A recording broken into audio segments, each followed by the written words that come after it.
انتم مسلمون، اور دیکھنا موت نہ آنے پائے مگر فرما برداری کی حالت۔ یہاں پر بھی عام طور پر ترجمہ کر دیتے مسلم ہونے کی حالت میں۔ مسلم تو ہم گناہ کر رہے ہیں تب بھی مسلم ہے، گناہ سے پہلے بھی مسلم ہے، گناہ کے بعد بھی مسلم، یہ نہیں ہے مطلب۔ فرما برداری مسلم کے اصل معنی کیا ہے؟ موت نافرمانی کی حالت میں کہیں نہ آ جائے تمہیں، وہ کوئی زمانہ تمہارے پاس نہیں ہے کہ تم کسی گناہ کا ارتکاب کر بھی چکو گے، پھر تمہیں توبہ کا وقت بھی مل جائے گا، پھر موت آئے گی، اس سے پہلے موت نہیں آ سکتی۔ کیا معلوم اس گناہ کے ارتکاب کے دوران موت آ جائے، وہ موت کیسی ہوگی؟ شاید آپ کے علم میں ہو، لکھنؤ کے ایک بہت بڑے شاعر تھے اور ان کی موت بہت ہی مکروہ حالات، رات کو 2-3 بجے، جس کو آپ انگریزی میں کہتے ہیں in the small hours of the morning، شراب خانے سے نکلے، نشے میں دھت، چکر آیا، گرے، اور ساتھ ہی بدرو جا رہی تھی گندی نالی، اس میں گر گئے، وہاں سے لاش برآمد۔ کیسی موت ہے؟ نافرمانی کی حالت میں موت آئی، شراب کے نشے کی حالت میں موت آئی، اور کیا یہ ممکن نہیں ہے؟ بدکاری کا اسی فعل کے دوران موت آ جائے۔ اچھا، اب اگر آپ نے طے کر لیا نہیں مروں گا مگر حالت فرما برداری میں، تو اس کی ایک ہی شکل ہے، کوئی لمحہ بھی نافرمانی، مبادا اسی لمحے موت آئے۔ ہر لمحے کا پہرا دیجئے، ہر ساتھ کی پوری حفاظت کی، کہیں نافرمانی کا کوئی ارتکاب نہ ہو، اور اس حالت میں کہیں موت ہو۔ میں وہ حدیث آپ کو سنا چکا ہوں، لا یزنی الزانی حین یزنی وہو مومن، کوئی زانی حالت ایمان میں زنا نہیں کرتا، جب وہ زنا کر رہا ہوتا ایمان اس کے دل سے نکل کر اوپر سر پر منڈلاتا رہتا۔ کوئی چور حالت ایمان میں چور کرتا، ولا یسرق السارق حین یسرق وہو مومن، کوئی شرابی حالت ایمان میں شراب نہیں پی سکتا، ولا یشرب الخمر حین یشرب وہو مومن۔ اگر ایمان بھی ہو دل میں اور یہ حرکات بھی ہو رہی ہو تو وہ ایمان 2 پیسے کا نہیں، 2 ٹکے کا نہیں، کیا اس ایمان کی قیمت ہے؟ کیا قدر و قیمت ہے اس کی؟ اب اگر ایسی حالت کے اندر موت آ گئی تو یہ تو خلوع ایمان ہے، ایمان کا خالی ہونا، یہ ہے وہ بات جو کہی گئی۔ اب یہ اسلام اور تقوی، ان دونوں کو یہاں نوٹ کر لیجئے۔ یا ایھا الذین آمنوا اتقوا اللہ حق تقاته ولا تموتن الا وانتم مسلمون، اے ایمان کے دعوے دارو، اللہ کا تقوی اختیار کرو جتنا کہ اس کے تقوی کا حق، اور دیکھنا موت میں آنے پائے مگر فرما برداری کی۔ عام طور پر سوچا جائے گا کہ نیکی کا تعلق تو عمل سے ہوتا ہے، ایمان جو ہے وہ کسی عمل کا نام نہیں، ایمان تو در حقیقت ایک ذہنی اور قلبی کیفیت ہے، لیکن واقعہ یہ ہے کہ نیکی کی اصل روح جو ہے وہ ایمان، اس لیے کہ ہر عمل کے 2 پہلو ہوتے ہیں، ایک عمل کا ظاہر ہے اور ایک اس کا اصل مقصد باطنی طور پر، اس عمل سے مقصود کیا ہے، موٹیویشن کیا ہے، جذبہ محرکہ کیا ہے، یہ 2 چیزیں بالکل علیحدہ ہیں۔ یوں سمجھ لیجئے کہ نیکی کے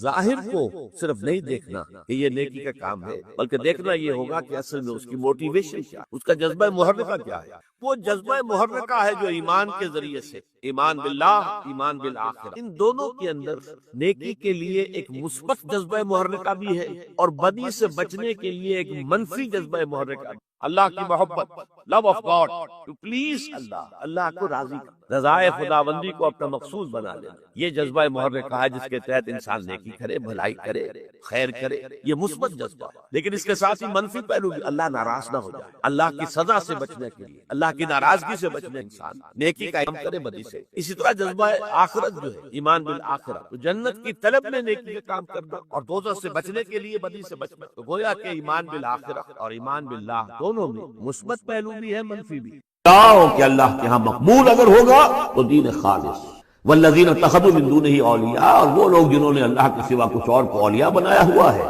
ما نعبدہم الا لیقربونا الی اللہ زلفیٰ، کہتے ہیں ہم نہیں، ان کو نہیں پوچھتے، ہم تو اصل میں اللہ ہی کو پوچھتے ہیں، ان کو صرف اس لیے پوچھتے ہیں کہ یہ ہمیں اللہ سے قریب کر دیں گے، یہ ہمارے یہ وسیلے ہیں، ان کے ذریعے سے ہم اللہ کے قریب ہو جائیں گے، اس لیے پوچھتے ہیں۔ ان اللہ یحکم بینہم فیما ھم فیہ یختلفون، یقیناً اللہ تعالیٰ فیصلہ کر دے گا ان کے مابین ان تمام چیزوں میں جن میں اختلاف کر رہے ہیں۔ ان اللہ لا یہدی من ھو کاذب کفار، اللہ تعالیٰ ہرگز ہدایت نہیں دیتا ان کو جو جھوٹے ہوں اور ناشکرے ہوں، کفار۔ لو اراد اللہ ان یتخذ ولدا لاصطفیٰ مما یخلق ما یشاء سبحانہ، اگر اللہ کا واقعی ارادہ ہوتا کہ وہ کسی کو اولاد بنائے تو ٹھیک ہے، اپنے جو مخلوق ہے ان میں سے جس کو چاہتا چن لیتا ہے، لیکن اس کے ہاں اولاد کا تو تصور نہیں ہے، اس کی اولاد تو ہے ہی نہیں، ایک خالق ہے، باقی سب مخلوق ہیں، تو فرشتے بھی مخلوق ہیں، تو اللہ کو ضرورت کیا پڑی ہے کسی کو اپنا بیٹا بنانے کی یا بیٹی بنانے کی؟ سبحانہ، وہ پاک ہے، هو اللہ الواحد القہار، وہ تو اللہ ہے، اکیلا ہے، قہار ہے، اور خود چھایا ہوا ہے کل کائنات کے اوپر، کل تخلیق، کل مخلوقات کے اوپر اس کی حکومت قائم ہے۔ خلق السماوات والارض بالحق، اللہ نے پیدا کیا ہے آسمانوں اور زمین کو حق کے ساتھ، یعنی بامقصد ہے، نتیجہ خیز تخلیق ہے، یہ بے نتیجہ کا کار عبث اور باطل نہیں ہے۔ یکبر اللیل علی النہار، وہ رات کو لپیٹ دیتا ہے دن پر، ویکبر النہار علی اللیل، اور دن کو لپیٹ دیتا ہے رات پر۔ اب یہ جو ہے کہیں یولج اللیل فی النہار آتا ہے، کہیں یکبر آ رہا ہے، تو یہ مختلف جو الفاظ ہیں، تعبیرات ہیں، لیکن مقصد کیا ہے کہ یہ دن اور رات ہے تو نہیں ہے۔ آپ کو معلوم ہے کہ پورا نظام جو چل رہا ہے اسی کے حوالے سے ہے، پورا عالم نباتات کا جو ریسپیریشن کا نظام ہے وہ اسی کے ساتھ متعلق ہے، لہذا یہاں کوئی شے بھی بے مقصد نہیں ہے۔ جب کوئی شے بے مقصد نہیں ہے تو انسان کیسے بے مقصد ہوتا ہے؟ کس لیے اس کو پیدا کیا؟ حدیث میں جیسا کہ آیا کہ انما الدنیا خلقت لکم وانتم خلقتم للآخرہ، دنیا تمہارے لیے بنائی گئی لیکن تم آخرت کے لیے بنائے۔ جب تک کہ آخرت کا تصور نہ ہو پھر انسان کا، خاص طور پر انسان میں جو اخلاقی حص ہے، ایک مورل سینس ہے، اس کے اندر کچھ چیزیں اچھی ہیں کچھ بری ہیں، اس کا احساس ہے اس کے اپنے اندر، تو اس کا کوئی نتیجہ کہاں آخر نکل رہا ہے دنیا میں؟ اس کے لیے دوسری زندگی اور بعد سے بعد الموت لازمی ہے۔ وسخر الشمس والقمر، اور اس نے مسخر کر دیا سورج کو بھی اور چاند کو بھی، کل یجری لاجل مسمى، یہ سب کے سب چل رہے ہیں ایک وقت معین تک کے لیے۔ الا هو العزیز الغفار، آگاہ ہو جاؤ وہ زبردست ہے اور بخشنے والا ہے۔ خلقکم من نفس واحدۃ ثم جعل منها زوجها، اس نے بنایا تمہیں ایک ہی جان سے، ایک ہی جی سے۔ اب اس کو جو لوگ ایولیوشن کو مانتے ہیں یا سمجھتے ہیں کہ قرآن مجید کے ساتھ اس کے بعد اجزاء کی مطابقت ہے، وہ تعبیر کرتے ہیں کہ ایک ہی، یعنی ابتدا میں جو حیوانات پیدا کیے گئے ہیں، جو لوور اینیملز ہیں بالکل شروع میں، ان میں سیکس نہیں تھا، جیسے کہ امیبا ہے وہ بس دو حصوں میں تقسیم ہو گیا، یہی اس کی اولاد ہو گئی، وہ جو باپ کہہ لے ماں کہہ لے وہ ایک ہی ہے۔ اس کے بعد ایسے بھی پیدا ہوئے کہ جن میں ایک ہی جانور میں دونوں سیکس ہیں۔ یہ جو راؤنڈ ورم ہوتا ہے، راؤنڈ ورم جو برسات میں جو نکل آتے ہیں بہت لمبے لمبے سے کیڑے، یہ ہرمافرڈائٹ ہیں، ان کے اندر میل اور فیمیل آرگنز دونوں ایک کے اندر موجود ہیں۔ اس طریقے سے رفتہ رفتہ پھر ڈیفرینسیشن ہوئی، میل علیحدہ ہو گیا، فیمیل علیحدہ ہو گیا۔ خلقکم من نفس واحدۃ ثم جعل منها زوجها، اسی جان سے اس کا جوڑا بنایا۔ وانزل لکم من الانعام ثمانیۃ ازواج، اور تمہارے لیے 8 جوڑے اتار دیے تمہارے مویشیوں میں سے۔ عام طور پر عرب میں جو مویشی موجود تھے ان میں سے اونٹ نر اور مادہ، گائے نر اور مادہ، اسی طریقے سے بھیڑ نر اور مادہ، اور بکری نر اور مادہ، یہ جو ہیں ان کے ہاں یہی مویشی تھے۔ ثمانیۃ ازواج یہ سورہ انعام میں بھی آ چکا ہے، وہ ہمیں یاد ہوگا۔ من الابل اثنین ومن البقر اثنین ومن المعز اثنین، یہ وہاں آ چکا ہے۔ یخلقکم فی بطون امہاتکم، اور وہ تمہیں پیدا کرتا ہے تمہاری ماؤں کے پیٹوں میں، خلقا بعد خلق، ایک خلق کے بعد دوسری خلق، تخلیق کے بعد مراحل ہیں اس کے، نطفہ ہے، علقہ ہے، مضغہ ہے، مخلقہ اور غیر مخلقہ، پھر اس کو جو، اور پھر خلقا آخر، ایک اور ہی تخلیق ہے۔ اس پہ میں عرض کر چکا ہوں کہ اس موضوع پر ضربہ سلام جو ہے قرآن مجید کا، وہ سورہ مومنون کا پہلا رکوع ہے۔ فی ظلمات ثلاث، یہ ذکر یہاں آیا ہے، 3 پردوں کے اندر تخلیق ہو رہی، یعنی ایک پردہ یہ پیٹ کی دیوار ہے، جو مردوں کی بھی دیوار ہے، یہ پیٹ کی ایبڈومینل وال ہے۔ دوسرا پردہ پھر جو یوٹرس ہے، رحم ہے ماں کا، اس کی موٹی دیوار ہے۔ تیسری وہ جھلی ہے جس میں کہ وہ بچہ جو ہے جنین لپٹا ہوا ہوتا ہے۔ اب دیکھیے یہ بھی ظاہر بات، اس وقت جو ہے جینیٹکس بھی نہیں پڑھائے گئے تھے، نہ یہ پڑھائی گئی تھی ایمبریولوجی، کچھ بھی نہیں تھا، لیکن فی ظلمات ثلاث، یہی وجہ ہے جو میں نے آپ کو بار بار بتایا ہے۔ کیتھل مور جو کہ ایمبریولوجی پر اس وقت دنیا کی سب سے بڑی اتھارٹی سمجھا جاتا ہے، اس نے مانا ہے کہ قرآن مجید میں جس طریقے سے یہ بیان ہوا ہے واقعتاً حیران کن۔ تو 3 پردوں کے اندر اللہ جیسا چاہتا ہے بنا رہا ہے، اس کا منہ قلم تو اللہ ہی کا نا، شکل بنا رہا ہے اس کی جو بھی کر رہا ہے، اب ہم اس کو تشبیہ تو نہیں دے سکتے، لیکن اللہ بنا رہا ہے۔ یخلقکم فی بطون امہاتکم، وہ بناتا ہے، تخلیق کرتا ہے تمہاری ماؤں کے پیٹوں میں، خلقا بعد خلق، ایک طرح سے دوسری طرح، ایک درجے کے بعد دوسرا درجہ، فی ظلمات ثلاث، 3 اندھیروں میں۔ ذالکم اللہ ربکم، وہ ہے اللہ تمہارا رب، لہ الملک، بادشاہی بھی اسی کی ہے، لا الہ الا هو فانا تصرفون، اس کے سوا کوئی معبود نہیں ہے، تو کدھر پھرائے جا رہے ہو۔ ان تکفروا فإن اللہ غنی عنکم، اگر تم کفران نعمت کرتے ہو، کفر کرتے ہو، تو اللہ غنی ہے، اسے تمہاری کوئی ضرورت نہیں ہے، احتیاج نہیں ہے، یہ نہ سمجھو کہ اس کی سلطنت میں کوئی کمی آ جائے گی۔ ولا یرضی لعبادہ الکفر، لیکن وہ اپنے بندوں سے کفر پر راضی نہیں ہے، اختیار تو اس نے دیا ہے، اما شاکرا و اما کفورا، چاہو تو شکر گزار بندے بنو، چاہو کفران نعمت کے روش اختیار کرو، چوائس از یورس۔ لیکن یہ جان لو اللہ راضی نہیں ہے کفر پر، راضی وہ ہوتا ہے وَإِن تَشْكُرُوا يَرْضَهُ لَكُمْ، اگر تم اس کا شکر کرو، اس کی تعریف کرو، اس کی بندگی کرو، پھر وہ تم سے راضی ہوگا۔ وَلَا تَزِرُ وَازِرَةٌ وِزْرَ أُخْرَىٰ، اور نہیں اٹھائے گی کوئی اٹھانے والی جان کسی دوسری جان کے بوجھ کو۔ ثُمَّ إِلَىٰ رَبِّكُمْ مَرْجِعُكُمْ، پھر تمہارا لوٹنا ہے اب تمہارے رب ہی کی طرف، فَيُنَبِّئُكُمْ بِمَا كُنتُمْ تَعْمَلُونَ، پھر وہ تمہیں بتا دے گا، متنبع کر دے گا جو کچھ کہ تم کرتے رہے تھے۔ إِنَّهُ عَلِيمٌ بِذَاتِ الصُّدُورِ، یقیناً وہ جاننے والا ہے سینوں کے اندر چھپی ہوئی باتوں کا بھی، جو راز ہیں تمہارے سینوں میں۔ وَإِذَا مَسَّ الْإِنسَانَ ضُرٌّ دَعَا رَبَّهُ مُنِيبًا إِلَيْهِ، اور جب انسان کو کوئی تکلیف پہنچتی ہے وہ اپنے رب کو پکارتا ہے، دعائیں کرتا ہے اس کی طرف رجوع کرتے ہوئے۔ ثُمَّ إِذَا خَوَّلَهُ نِعْمَةً مِّنْهُ، اور جب اللہ تعالیٰ اس کو اڑا دیتا ہے، اس کے گرد اپنی نعمت کا خول لے آتا ہے، خولہ، اسے لپیٹ لیتا ہے اپنی نعمت میں، نسی ما کان یدعو الیہ من قبل، تو جو پہلے وہ جس چیز کے لیے اللہ سے دعائیں کر رہا تھا سب بھول جاتا ہے۔ وجعل للہ اندادا، اور اس سے بھی بڑھ کر جو کرتا ہے شرارت وہ یہ ہے کہ اللہ کے مدے مقابل ٹھہرا لیتا ہے، لیضل عن سبیلہ، تاکہ بہکائے لوگوں کو اس کے راستے سے۔ قل تمتع، تو اللہ تعالیٰ کی طرف فرمایا جا رہا ہے نبی کہہ دیجئے اٹھا لو کچھ دنیا کے کچھ جو مزے ہیں وہ لوٹ لو، بے کفر کا، اپنے کفر کے ساتھ، قلیلا، لیکن بہت کم، چند دن کی زندگی ہے،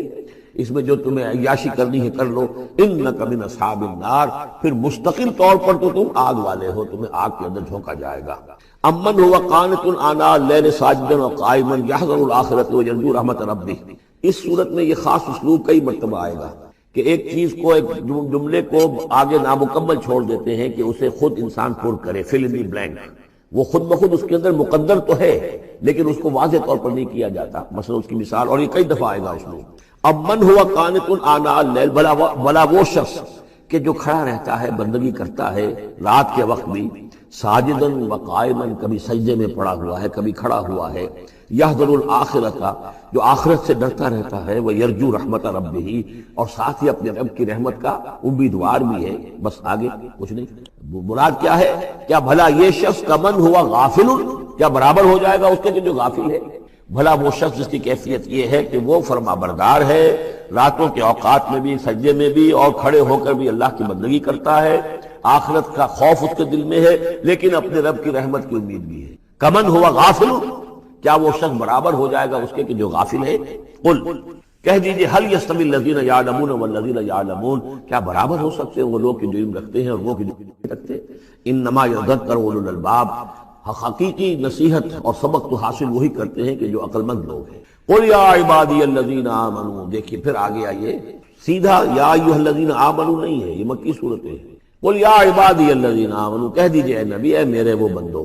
جو مجھ پر ایمان لائے ہو، اتقوا ربکم، اپنے رب کا تقوی اختیار، جن چیزوں سے اس نے روک دیا رک جاؤ، اور تمہارے اندر اس کی رضا جوئی رہنی چاہیے۔ للذین احسنوا فی ہذہ الدنیا حسنہ، جو لوگ نیکی کی راہ پر روش اختیار کریں گے، احسان کی روش اختیار کریں گے، ان کے لیے اس دنیا میں بھی بھلائی ہے۔ وہ ارض اللہ واسعہ، اور زمین اللہ کی بڑی وسیع ہے۔ اگر یہاں رہتے ہوئے تمہارے لیے توحید پر کاربند رہنا ممکن نہیں ہے تو ہجرت کرو۔ انما یوفی الصابرون اجرہم بغیر حساب، یقیناً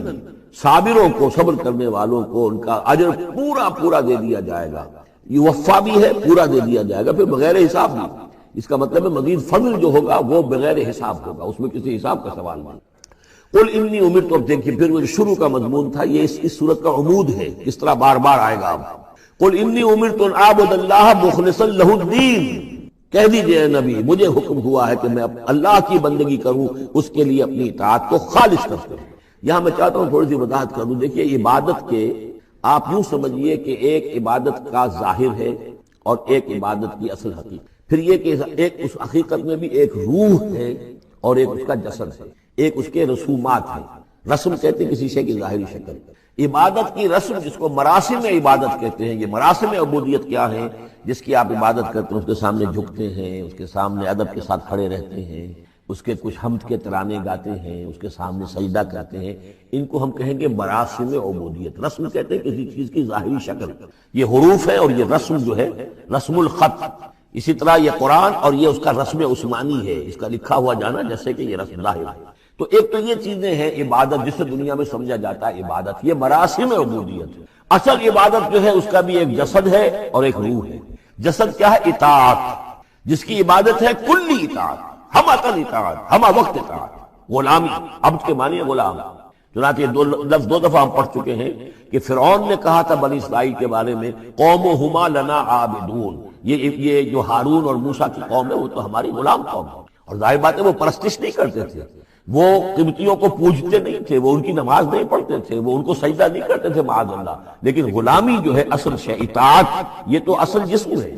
اصل عبادت کا جو ہے جسم جسد جو ہے وہ ہے اطاعت، لیکن جو چیز اس اطاعت کو غلامی سے آگے بڑھ کر عبادت بنا دیتی ہے وہ اس کی روح ہے، روح محبت، جس ہستی کی اطاعت محبت کے ساتھ کی جائے گی وہ عبادت ہے، ایک جبرن اطاعت کی جا رہی ہے۔ اب جیسے کہ انگریز کی ہم اطاعت کرنے پر مجبور تھے، ہم اطاعت کر رہے تھے، عبادت نہیں کر رہے تھے، لیکن اطاعت کر رہے ہیں، لیکن کسی کی محبت کے سرجمے سے سرشار ہو کر اطاعت کی جائے گی تو وہ عبادت ہے۔ تو اللہ کی عبادت کے لیے جو بھی ڈیفینیشن اس کی امام ابن تیمیہ اور حافظ ابن قیم استاد اور شاگرد دونوں کی ہے وہ یہ ہے کہ اس کے دو اجزاء ہیں، العبادت تجمع اصلین، غایت الحب مع غایت الذل والخضوع، کہ دو چیزوں کو جمع کرنے سے اللہ کی عبادت جو ہے وجود میں آتی ہے، حد درجے کی محبت اللہ کے ساتھ اور حد درجے میں اللہ کے سامنے اپنے آپ کو بچھا دینا، مطیع اور منقاد ہو جانا۔ اچھا یہ تو ہے اصل عبادت، لیکن اس کے لیے جو رسم ہے وہ کیا ہے؟ کبھی کبھی کھڑے ہو کر کبھی سلیوٹ کر لینا ہے، کبھی ہاتھ جوڑ دینا ہے۔ اب ہندوؤں کے ہاں ہاتھ جوڑنا ہے، یہ ان کے ہاں کی رسم ہے، قنوت ہے، ہمارے ہاں قنوت ہے، ادب کے ساتھ کھڑے ہونا، کہیں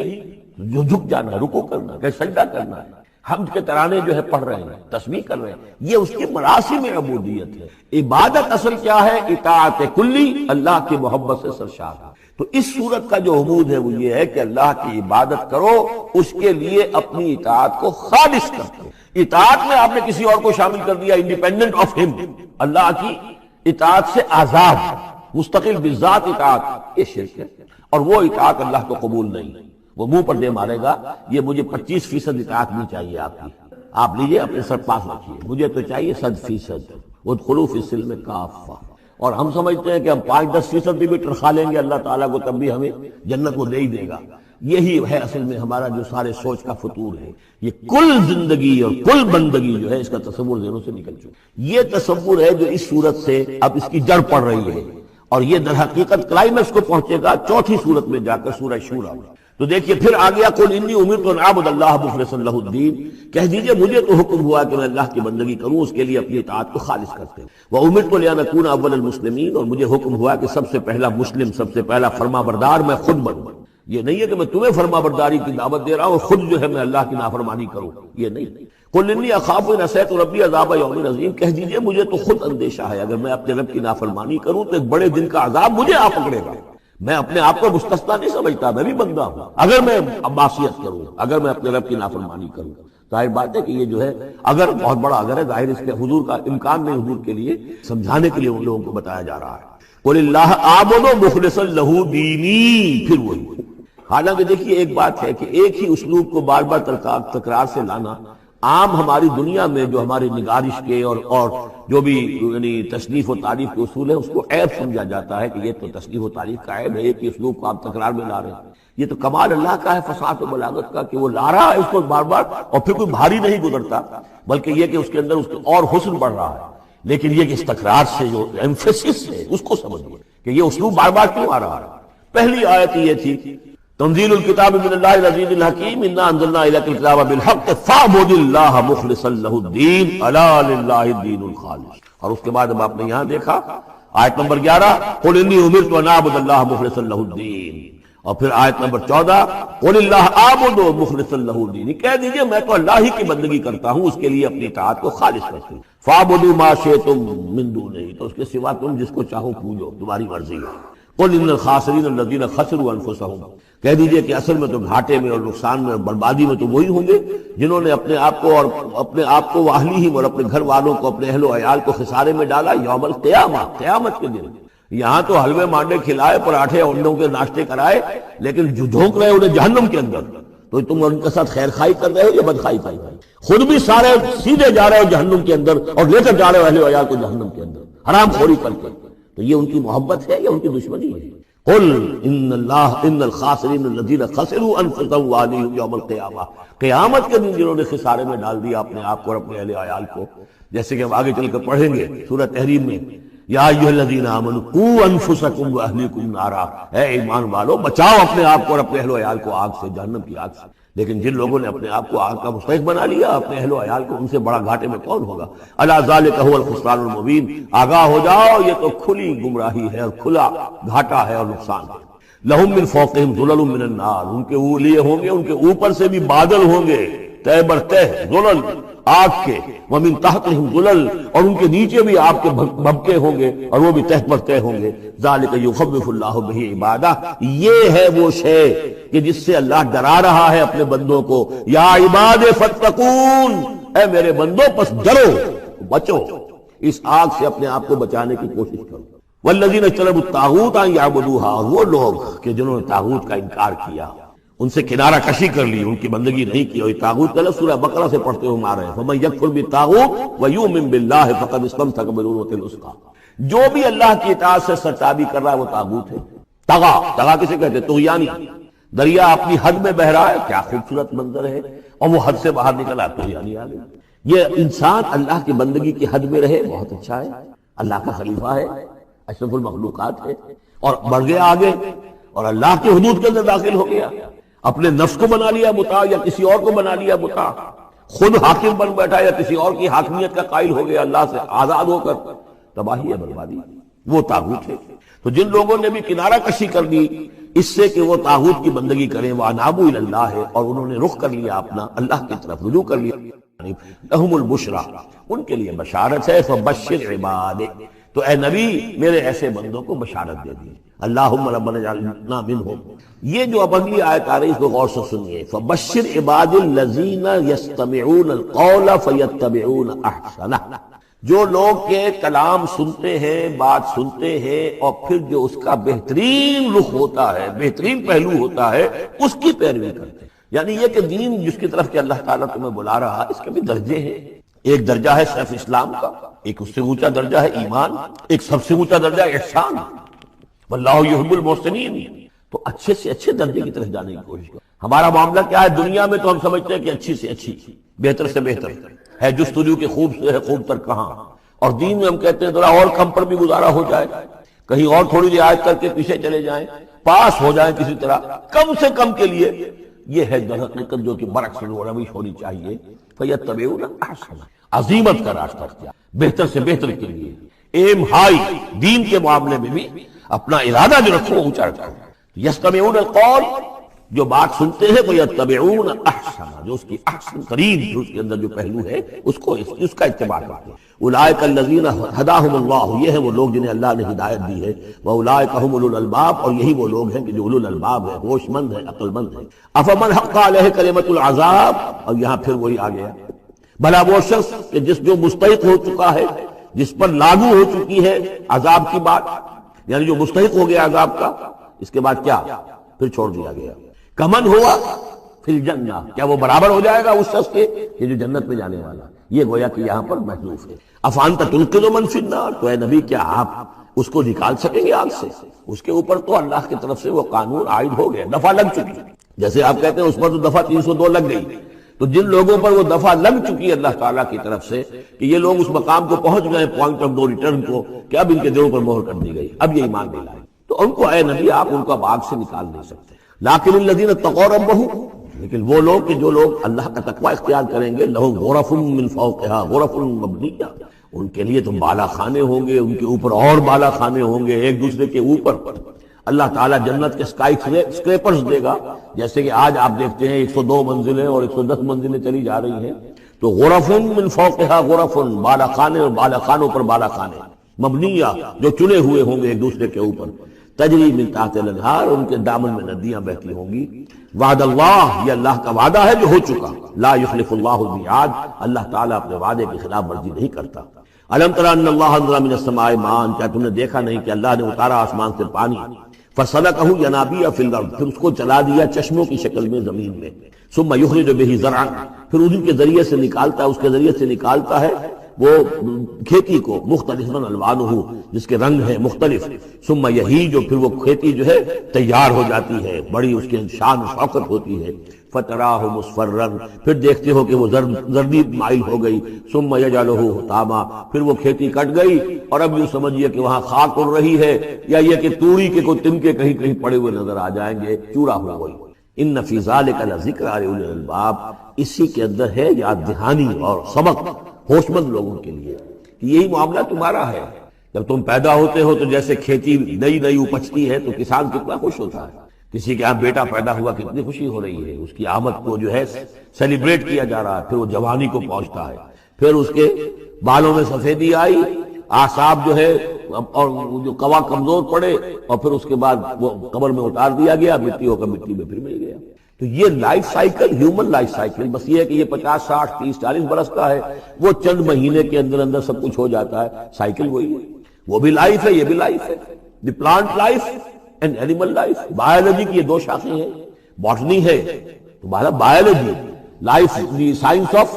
لائف، اس کے دو حصے ہیں، باٹنی ہے، زوالوجی ہے، حیوانات کی لائف اور نباتات کی لائف۔ افمن شرح اللہ صدرہ، پھر وہی حضرت کا موضوع کا اسلوب آ رہا ہے، افمن شرح اللہ صدرہ للاسلام فہو علی نور من ربہ، بھلا وہ شخص کہ جس کے سینے کو اللہ نے کھول دیا ہو اسلام کے لیے، اور وہ اپنے رب کی طرف سے نور پر ہے، اندرونی بصیرت اس سے حاصل ہے، اندر اس کا جگمگا رہا ہے اللہ کے ایمان کے ذریعے سے، اور جو بصیرت اللہ نے اسے عطا کر دی ہے۔ اب پھر آگے اس کو چھوڑ دیا گیا، کیا مطلب ہے؟ افمن شرح اللہ صدرہ للاسلام فہو علی نور من ربہ، جو اپنے رب کی طرف سے نور کے پر ہے، کمن ہوا فی الظلمات، کیا وہ اس شخص کے مانند ہو جائے گا جو اندھیروں میں بھٹک رہا ہے؟ لیکن نہیں، اس کو یہاں درج نہیں کیا۔ فویل للقاسیۃ قلوبہم، تو ہلاکت اور بربادی ہے ان لوگوں کی جن کے دل سخت ہو چکے ہیں من ذکر اللہ، اللہ کے ذکر سے۔ اللہ نے ایک دعا قبول بھی کی کہ ان کے بھائی کو بھی شریک کر دیا، حضرت ہارون کو بھی۔ اس کے بعد پھر جب فرمایا کہ اب جاؤ فرعون کی طرف، تو اس میں فرمایا وَلَا تَنِيَا فِي ذِكْرِي، اور دیکھنا یہ جو عظیم مشن تمہارے کندھے پر آ گیا ہے، بڑا بھاری اور کٹھن ایک فرض ہے جو تم پر عائد ہو گیا ہے، اس کے لیے سب سے بڑی تمہارے پاس جو قوت کا ذریعہ ہے وہ نماز ہے۔ فَلَا تَنِيَا عَنْ ذِكْرِي، میری یاد میں کبھی غفلت نہ کرنا، اس میں کبھی کوئی کمی نہ آنے دینا۔ جیسا کہ میں نے عرض کیا تھا کہ جیسے ہی وہ تعلق جو ہے کمزور پڑتا ہے یا منقطع ہو جائے معاذ اللہ، تو پھر انسان گویا کہ شیطان کے لیے ایک لقمہ تر بن جاتا ہے۔ اب آپ غور کیجئے، تیسری شے تقرب الی اللہ، اس کے حوالے سے بھی جو فرائض اور نوافل کی بات ہے اس کو اس وقت ذہن سے نکال کر یہ سمجھئے کہ اس میں نماز کا کیا مقام ہے، اس لیے کہ نماز فرض بھی ہے، نماز نفل بھی ہے، وہ تو ان دونوں میں شریک ہو جائے گا۔ اب اس کو لفظ صلاۃ کے حوالے سے آپ ان دونوں چیزوں کو سمجھ، صاد لام واو یا